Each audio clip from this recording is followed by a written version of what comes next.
कुछ दिनों पहले सफाई करते हुए माँ का बक्सा मिला।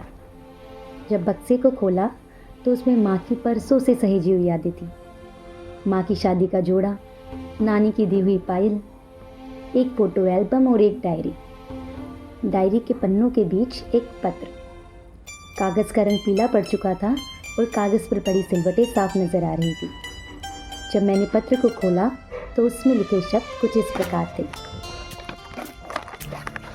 दिनांक 30 मई 1998। मेरी प्रिय पत्नी, सालगिरह की मुबारकबाद। आशा करता हूँ कि घर में सभी सुखी होंगे। मैं भी यहाँ अच्छा हूँ, मगर ऐसा एक दिन नहीं जाता जब तुम्हारी याद ना आए। तुम्हारा पत्र मिला और पता चला कि हमारी छोटी ने पहला शब्द पापा बोला है। यह सुनकर मैं खुशी से झूम उठा।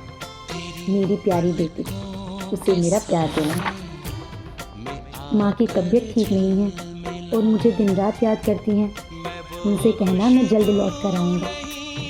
जब लौटूंगा तो उनके लिए नया चश्मा लेते आऊँगा ताकि वह अपनी पोती के लिए नया स्वेटर बुन सके।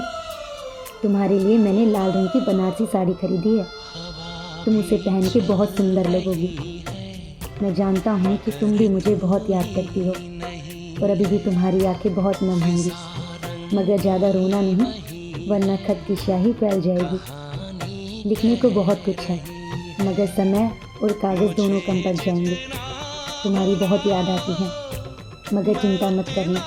मैं बहुत बहादुर हूँ और पूरी वीरता के साथ अपने वतन की सुरक्षा के लिए एक वीर सिपाही की तरह बॉर्डर पर तैनात हूँ। अब विदा लेता हूँ, जल्द लौटूंगा।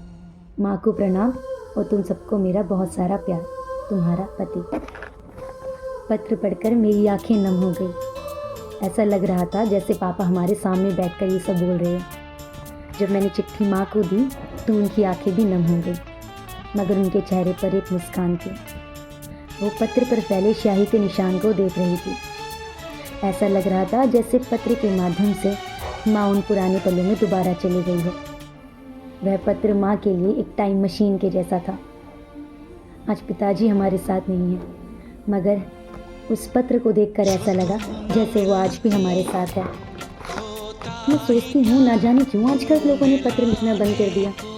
कितना खूबसूरत होता होगा प्यार, सब्र और सौंदर्य के साथ किसी को खत लिखना, एक एक शब्द में हृदय की भावनाओं को उकेरना और कागज़ के टुकड़े पर अपना सारा प्यार उड़ेल कर रख देना। अपने पसंदीदा शख्स को अपने हृदय में बसाकर उसके हृदय, उसकी आत्मा से जुड़ाव महसूस करना। उन खतों को बार बार करके उन पुराने पलों को दोबारा जीवंत करना। पत्रों को गले से लगाकर अपने पसंदीदा शख्स को गले से लगाने का एहसास होना। मेरे लिए पत्र का अर्थ है प्यार, परवाह और आत्मसमर्पण का भाव। पत्र ही तो है जो मानव की त्रुटियों और मानवता की भावना का एहसास कराते हैं।